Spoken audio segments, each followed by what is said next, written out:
Nouvelle-Calédonie, actualité. Coïncidence au lendemain d'un accident du travail où un ouvrier a fait une chute de 8 mètres. Un salon nommé Préventical sur la santé et la sécurité au travail s'ouvre à Nouville pour 2 jours. On le découvre dans un instant. Jeudi dernier, une famille du lotissement Bernard à Païta a vu une partie de leur maison disparaître. Un problème récurrent dans ce quartier dès que les intempéries deviennent trop fortes. Que faire ? L'association de quartier milite depuis 2 ans pour que les personnes sinistrées soient reconnues. On le développe dans un instant. Ce soir, nous vous proposons un dossier de la rédaction tout en langue Nadjoubéa de l'ère d'Oubéa Kapmé. Valoriser les langues vernaculaires fait partie des missions de Calédonia en partenariat avec l'Académie des langues kanak. L'association des femmes de Yaté réalise également ce travail grâce à l'animation d'ateliers culturels. Connaissez-vous l'avocat cornichon ? Cette variété originale suscite la curiosité sur l'île de Lingoné. À la veille du début des festivités de la 30e édition de la fête de l'avocat, nous vous proposons de découvrir cette drôle de variété d'avocat à la fin de ce journal. Je vous le disais en titre, au lendemain de la chute d'un ouvrier dans la zone des pêcheries à Nouville, se pose la question de la sécurité au travail. Ça tombe bien, la problématique est abordée pendant 2 jours avec le salon Préventical sur la santé et la sécurité au travail qui se tient à Nouville également. Des explications avec Anna Mazer-Pirodon. Triste coïncidence. Ce jeudi, le salon Préventical, dédié aux questions de sécurité et de santé au travail, s'ouvre à la Maison des Artisans de Nouméa au lendemain d'un grave accident survenu quelques mètres plus loin. Dans la zone des pêcheries de Nouville, mercredi après-midi, un ouvrier a fait une chute de 8 mètres depuis une nacelle. S'il disposait d'équipements de sécurité, il les aurait enlevés juste avant sa chute. Il n'est pas admissible pour un préventeur que quelqu'un parte le matin de chez lui et ne rentre pas le soir. On se retrouve avec des gens qui se blessent, qui se tuent parfois.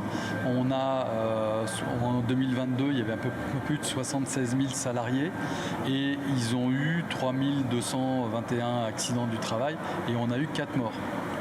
Pour cet ergonome, c'est précisément en raison de ces chiffres qu'il est important de réunir les professionnels au sein d'un salon.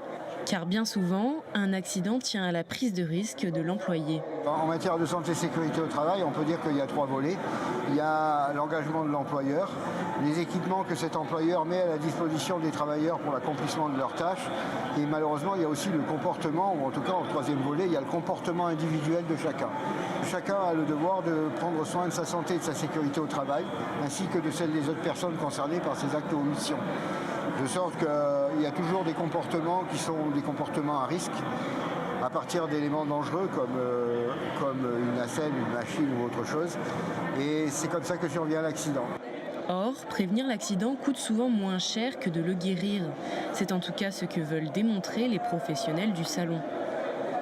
Il y a une étude là, qui est menée depuis maintenant un peu plus de 10 ans par l'OPBTP qui tend à démontrer que le gain en prévention, c'est-à-dire si on fait une action de prévention, on aurait un rendement, on va dire, de 2,34 euros. C'est-à-dire pour 1 euro investi en prévention, l'entreprise peut gagner jusqu'à 2,34 euros en gain de productivité sur ses achats, sur la qualité du service qu'elle donne.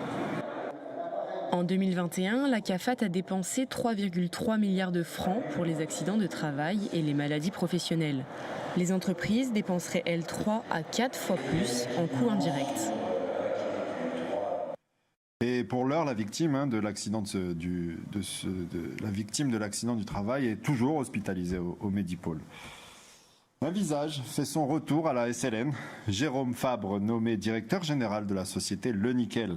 Actuellement directeur de la division alliage haute performance du groupe Eramet, il va rejoindre la SLN le 12 mai prochain et succède à Guillaume Verschaeve en fonction à ce poste pendant 2 ans et demi. Dans un contexte économique fortement dégradé, les équipes remercient le travail réalisé de l'actuel directeur général et souhaitent la bienvenue à Jérôme Fabre qui connaît bien le dossier SLN et la Nouvelle-Calédonie. Voir une partie de sa maison être emportée par les eaux, c'est ce qui est arrivé à Steven et sa famille jeudi dernier. Au lotissement Bernard à Païta, ça fait 2 ans que l'association d'habitants espère qu'une solution soit trouvée pour leur permettre de vivre plus sereinement et surtout plus à l'abri. Audrey Pouedi s'est rendue sur place.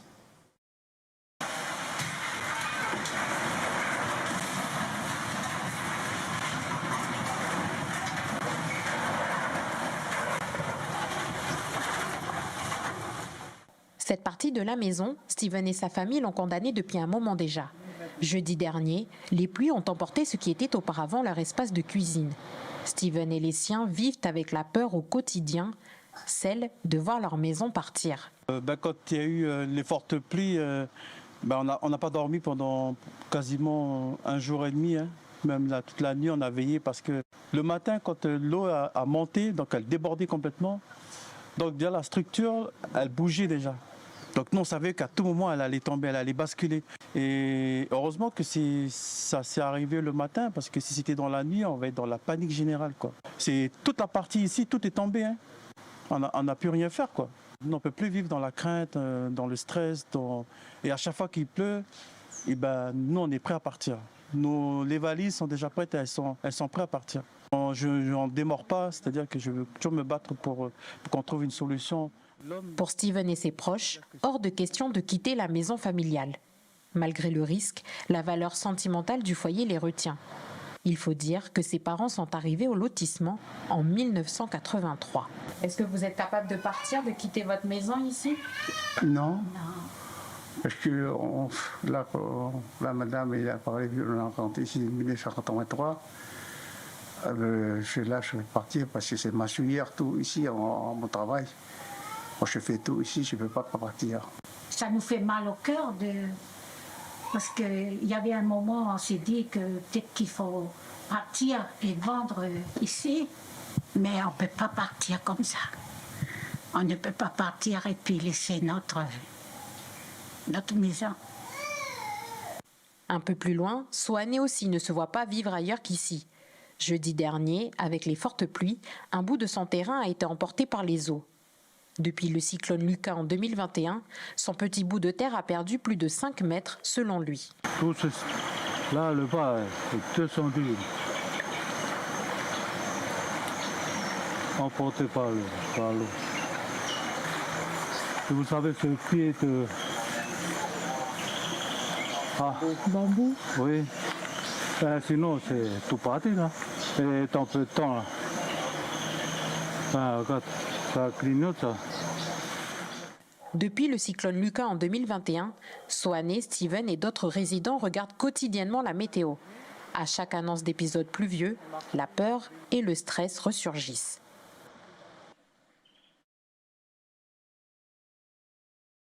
L'association du lotissement Bernard milite pour que les personnes sinistrées soient reconnues. Écoutons Willy Gatoaou, le maire de Païta, joint par téléphone.